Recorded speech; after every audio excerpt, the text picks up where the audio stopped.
Hello, my name is Toby. I'm your English language tutor. And in this lesson, we're going to be looking at possible questions, the kind of questions that anyone would meet at O-level exams, particularly in English language. Now we're going to look at these questions section by section. And the first section that we're going to look at is the section we call objectives. Now, objectives, how do they look like? You're given a question, and you are given options, you are given answers, possible answers. You'll be given options, A, B, C, D. They're usually not more than 4. Sometimes we have more than 4, but usually they're just 4. Options A, B, C, D. Now sometimes, amongst the options you have a wrong answer. Most times you have answers that are very close to the correct answer. Sometimes you even have the correct answer and you're expected to pick the best among all of those answers. So we're going to look today at how to pick those correct answers, appropriate answers to objective questions at the O levels. Now, the objective questions have 4 different kinds of questions. And the first type is what I call the nearly opposites. You're given a sentence, you're given a blank space, and you're supposed to fill the blank space with a word that is nearly opposite to one word in that sentence. I'll give you an example. But before then, let's just write what we're looking at today. So we're looking at objectives, and the first is the nearly opposite question. I'll read out an example. People who are normally dash often turn out to be dauntless heroes in the face of danger. Now, the word that we're supposed to find its opposite is dauntless heroes.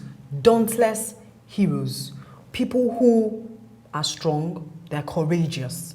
And so we are to find the word that is nearly opposite to that phrase, dauntless heroes. Now let's look at the options that we are given. Option A is unsteady. That's the first option. Option B is colorless.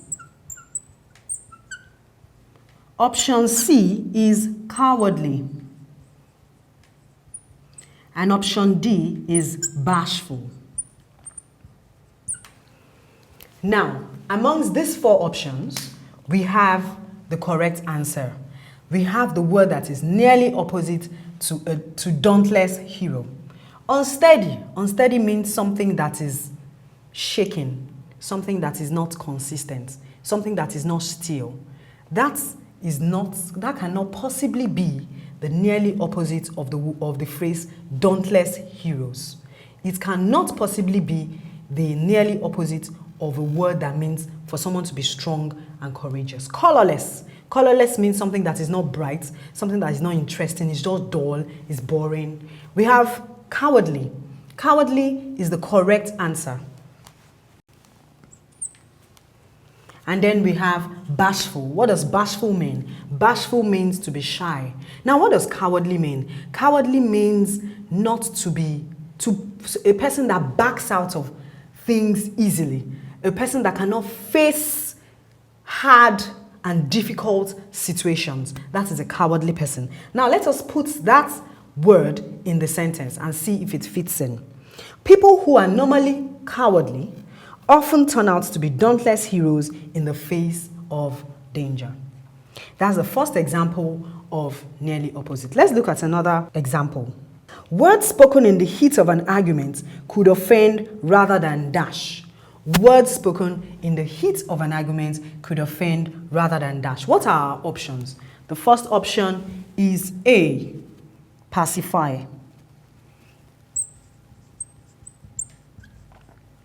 B, amuse. C, inspire. And D, irritate.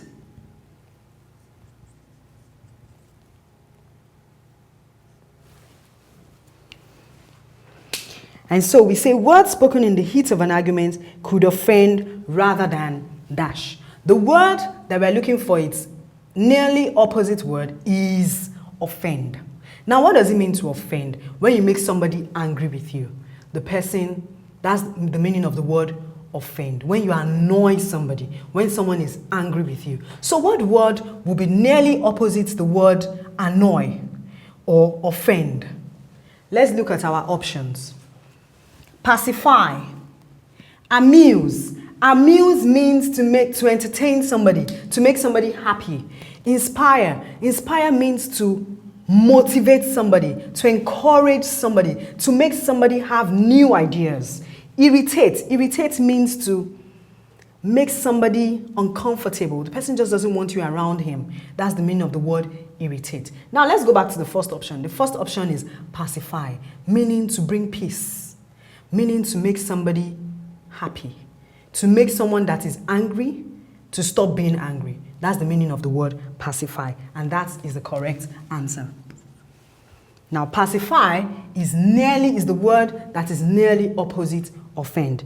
Now, let's put it in the sentence and let's see if it will fit in. Words spoken in the heat of an argument could offend rather than pacify. Another kind of question that comes up under objective is called, I'll tag it, best completes. We'll be given a sentence and we're told to pick the word that best completes the sentence. It is in situations like this that we have answers that are very close to the correct answer. We have good answers there, but we are not supposed to pick the good answer. That would be wrong. We are supposed to pick the best answer. That is why they say that we should pick the one that best completes the sentence. Now let's look at the options that we have here. If I dash what actually happened, I would have punished him. If I dash what actually happened, I would have punished him. What are the options that we have? A, we have had heard. B, we have had. C, we have had. And D, we have heard. Now, the best way to answer this kind of question is to put all the options in the sentence. I'll do that for you. If I had heard what actually happened, I would have punished him.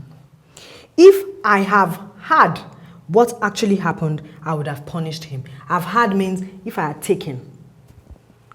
If I had, that means that if I had taken it long ago in the past, what actually happened, I would have punished him. Now, option B and C are not possible answers at all because they mean taking. And we cannot take a situation. This person is saying that if he had done something to a situation, you can't take a situation. So now let's look at option A and option D.